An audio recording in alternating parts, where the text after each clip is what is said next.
Chatsen UI a créé la trend la plus dingue pour tous les créateurs d'applications, c'est celle des composants à copy-paste dans ton code. Et aujourd'hui, je te partage une librairie que tu as peut-être déjà entendu parler, mais je vais te montrer comment l'utiliser, comment l'intégrer et à quel point c'est dingue. Cette librairie, elle s'appelle Acenity UI et elle te permet d'avoir des composants trop stylés. Et voilà, je vais direct te les montrer. Le créateur, déjà, c'est Manu Arora. Merci parce que c'est vraiment dingue ce que tu as fait ici. Et il te propose plein de composants. Par exemple, ce composant que tu vois ici, tu vas pouvoir le copier-coller, les différentes cartes et surtout dans le menu Component, on a tous les composants. Par exemple, une 3D card comme ceci où tu vois, c'est vraiment trop stylé, les textes viennent en 3D comme ceci. Et pour faire ça, il utilise Tailwind, évidemment Tailwind, Framer Motion et les mêmes technologies que Chatsen UI. Donc c'est vraiment un parfait compagnon de Chatsen UI. On va regarder quelques composants stylés. Tu vois que celui-là j'adore, le petit Traced Bin. Donc tu vois qu'ici à gauche il y a un petit SVG qui nous suit.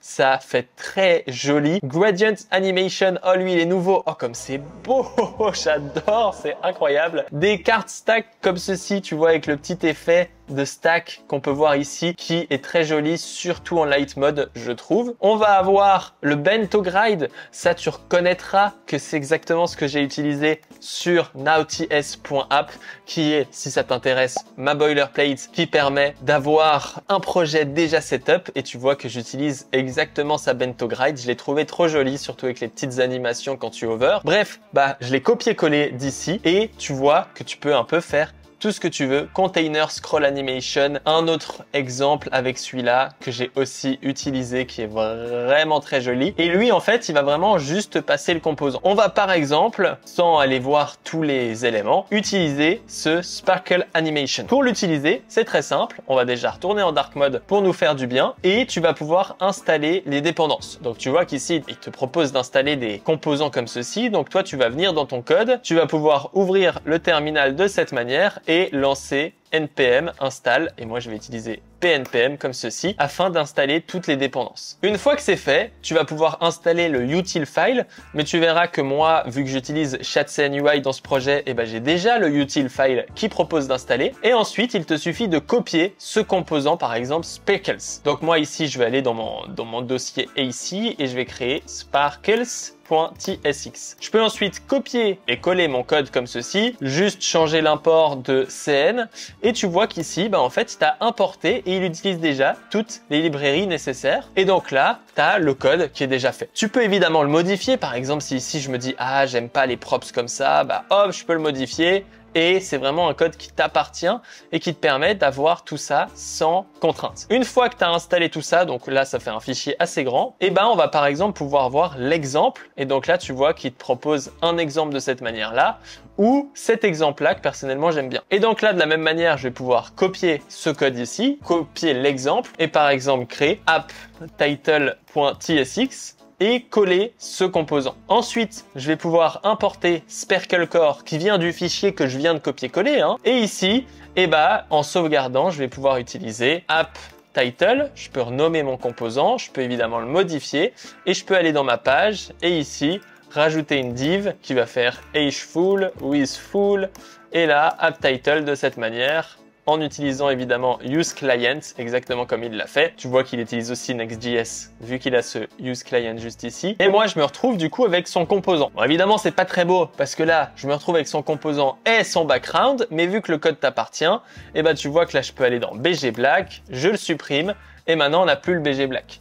Ici, on a aussi un BG Black, j'imagine, juste ici, qui va nous permettre de l'enlever de cette manière-là. Et en l'occurrence, on va pas l'enlever, on va le remplacer par BG Background.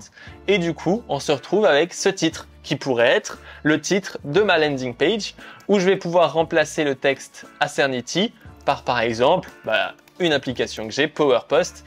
Et en moins t'arrives, tu as ce magnifique PowerPost avec les effets de particules directement inclus dans ta codebase. Je sais pas qu'est-ce que tu veux de plus. Donc ça, c'est pour le premier exemple, mais tu as évidemment tous les composants que tu veux. Par exemple, si on est vraiment des malades, on va pouvoir rajouter cette lampe à l'intérieur. Donc tu vois que moi, j'ai déjà installé les librairies nécessaires. Je peux venir copier la lampe.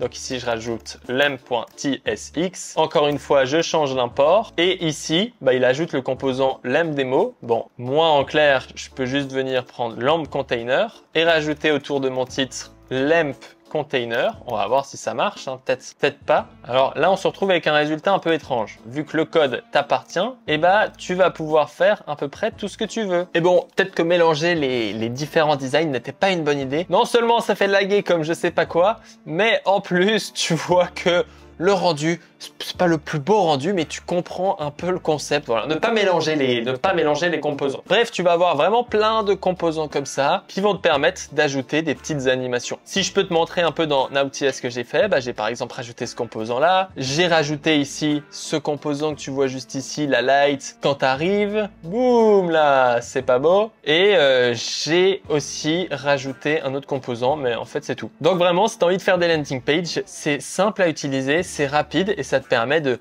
facilement avoir ce genre d'effet qui va être directement implémenté.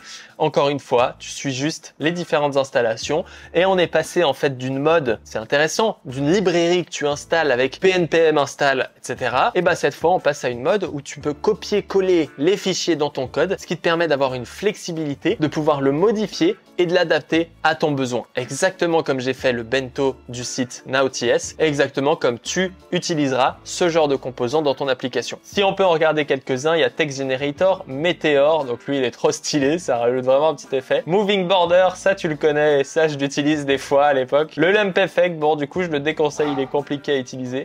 Une animation qui suit ton curseur. Sticky Crawl, ah celui-là je l'aime bien et en même temps je le déteste. Voilà, ça c'est dit, je l'aime bien et je le déteste à la fois. Layout Guide, ça c'est à peu près ce que j'ai utilisé, c'est vraiment très cool. Direction Arrow Over, c'est-à-dire qu'en fonction de l'endroit où tu rentres, et bah ça vient te décaler ton élément d'un côté ou d'un autre. Je t'invite à tester ça, ce sera dans le premier lien dans la description. Dans le deuxième lien, si t'es intéressé, je te mettrai Now.js. Merci d'avoir regardé cette vidéo. On se retrouve très bientôt pour une autre. N'hésite pas à liker et à t'abonner à ma chaîne YouTube, ça fait toujours plaisir. À bientôt, ciao ciao.